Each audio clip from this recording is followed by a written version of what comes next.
Then I just have a question in regards to the pile and the reinforcement. So what are the effects on the steel if steel is bent? So if these rings are removed and the steel is bent, what's the effect on the capacities of the steel when it's being bent in general? And also, do you tie in to the pile at the top or at the bottom? So that's interesting, the pile cap. And then on this occasion, there's a steel tube being driven into the ground, and then the cage is being put inside, being filled with concrete inside as well. This driven tube, does it have any effect on reinforcement? Does it have any effect on skin friction? So steel has a lower friction resistance than concrete, I understand. And so what's the effect on that? I imagine will be end bearing. But yeah, what's the effect on that? I completely agree with them. Instead of you putting L bar, you just leave the reinforcement higher. And that way you have more control on your level of your foundation, piling, everything. You can control everything. But you might want to ask. So just a question.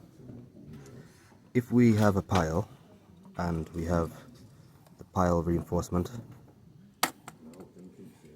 normally the pile reinforcement ends here, and then we add some more bars of reinforcement like this, L bars, with a suitable lap, so it'd be a structural connection between the pile cap and the pile. I'm thinking that the reinforcement should be in the top rather than the bottom.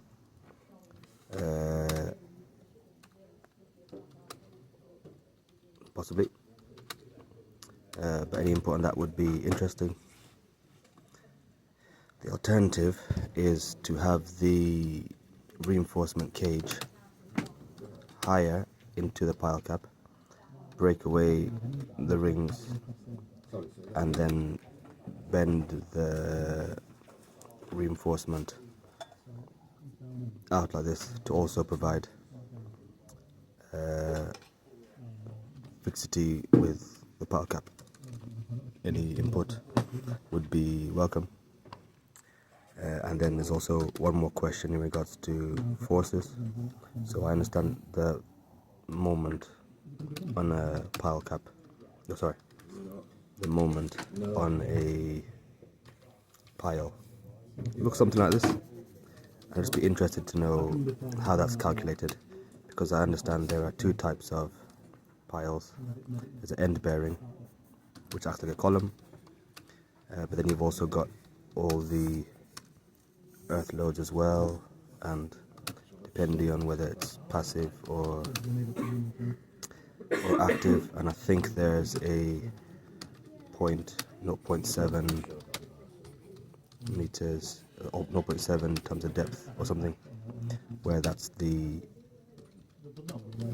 where it acts passively and actively.